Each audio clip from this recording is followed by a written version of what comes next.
we're going to be talking about reluctant readers, and it's important to remember that reading is not always easy for all children.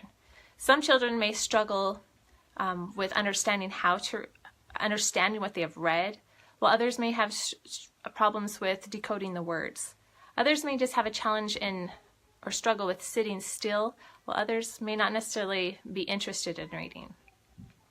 So the only way to help an individual who is struggling in one of these areas is to encourage them to read more, which obviously can be a challenge, because if they're not currently enjoying reading, then you have to come up with new ways to get them excited about it.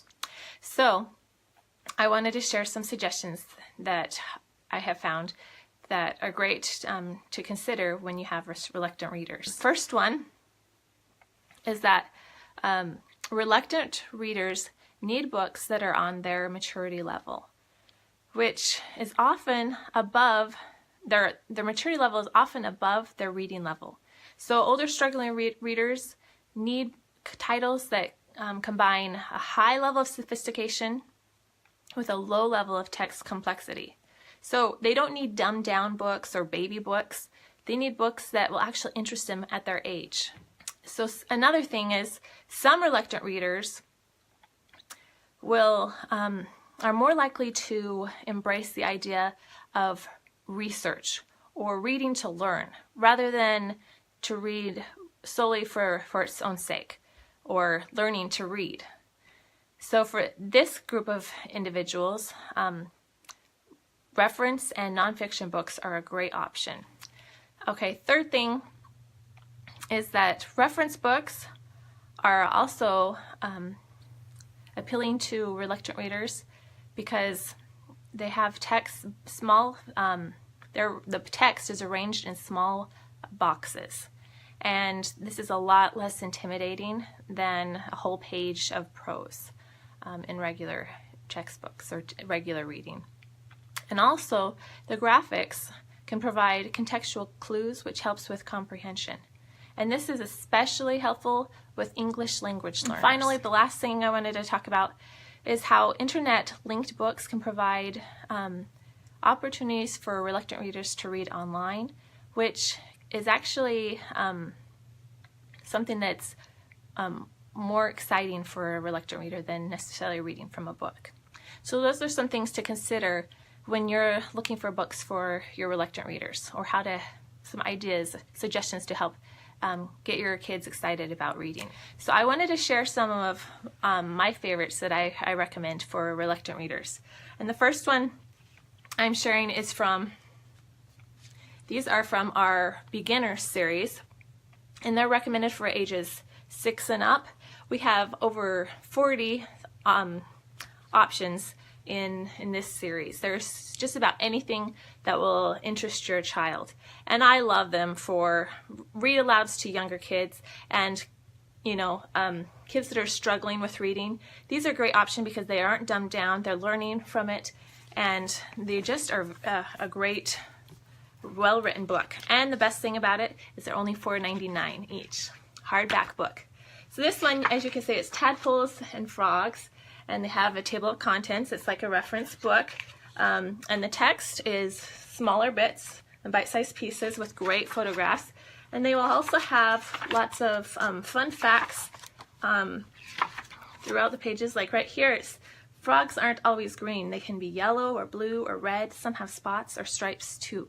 So they have interesting facts to capture your child's interest. And you don't have to read the entire book to learn something. You can read at your own pace, read a few pages that interest you, and skip around. So even though this is a small book and it's simpler, there's a lot in it, and it's great for a lot of ages. And at the end, you have a glossary of the words that might be new vocabulary for your reader. And then the coolest part about, I mentioned that there's internet-linked books that are a great option. In this series, there are website links, and it will provide what's called a quick link that you can go to and then type in a keyword to learn more about this topic. And I love these quick links because they have been checked by people heading this group, and they make sure that they are appropriate for children and they're safe, so parents can be rest assured that the kids are not getting into anything that's inappropriate for them. What we call our Discovery series, and these are $8.99 each. They are definitely for older readers, usually about 8 or 9 years old and up. And they have more text, but still the great photographs on them. Here's the table of contents. This one is survival, and they have, you know, lots more details, as you can see, but this is definitely not a full page of prose that's going to overwhelm your reader. Here they have even some comic book or, you know, graphic novel type illustrations that would appeal to readers that are interested in that type of style. So they have lots of information for the older readers. Here again, it looks like the graphic novel type illustrations. And these ones do not have the internet links, but they have a lot more information in the book, and then there's a glossary at the end. So that is our Discovery series. Nonfiction series that my kids absolutely love is the 100 Things to Know About series. There's more in this. There's topics such as food and the human body. This one's space. There's science. Lots to choose from, and they keep coming out with more. My kids are excited every time a new one comes out, but it just doesn't feel like a typical reference book. It just is full of fascinating, interesting facts that'll hold your readers, and they'll read through the whole thing. And as you can see, there's some great illustrations and pictures, and the text doesn't cover the whole page. So they're reading bits and pieces of it and learning some fun things that keeps them interested, yet they are not feeling overwhelmed or bored with what they're reading. So the universe is so big, we don't even know how big it really is. Until 1920, astronomers believed that the Milky Way galaxy was the whole universe. Since that time, they've discovered more and more galaxies out there, stretching as far as any telescopes can see.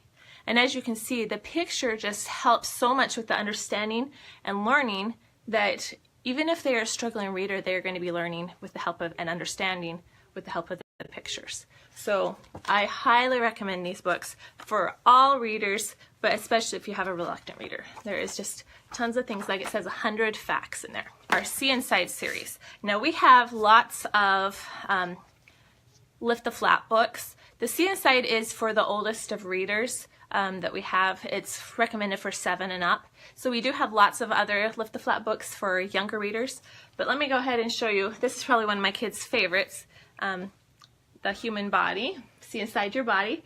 And there are lots of flaps that they can learn from. Now, there's quite a bit of text, but there's plenty to engage them and look at. And just like where the pictures can add to the comprehension, the flaps can also help them remember. It can engage them, especially for those kids that struggle to sit still and listen for long periods of time. This will it's great for those kinesthetic learners and engage them more so they can focus longer and be engaged and learn. So your tongue rolls the food into a ball and pushes it into your food pipe, and then you can follow it down. This is probably a lot of kids' favorites, the digestive tract, and it continues all the way down. This is the lungs and the muscles, the brain.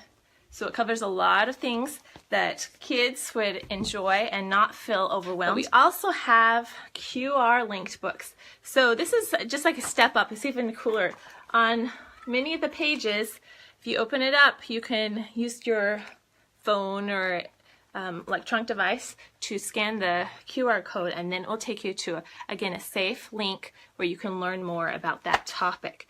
And great thing about our encyclopedias as a reference book is they don't have to read the entire book. They can look it up in the table of contents, the topic that they are interested in, or look in the back for the index and find something that they want. Go to that page, and they can spend quite a bit of time learning about that particular topic.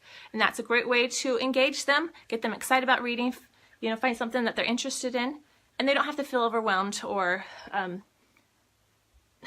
feeling like they're required to read a whole bunch of pages. But it's just something they're learning. And then they can go to the internet sites and learn more. So great opportunity for them to read, even if they are one who doesn't enjoy reading as much. So as you can see, just about every page has those QR codes. And then there is this index for more information.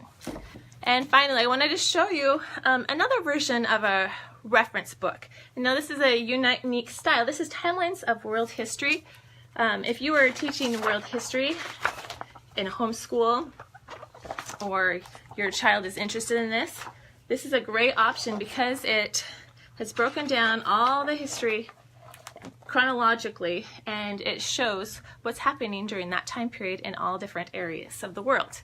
So from the beginning, 2000 BC, you can read about Europe and what's going on in the Middle East, and Africa, Asia, and the Americas.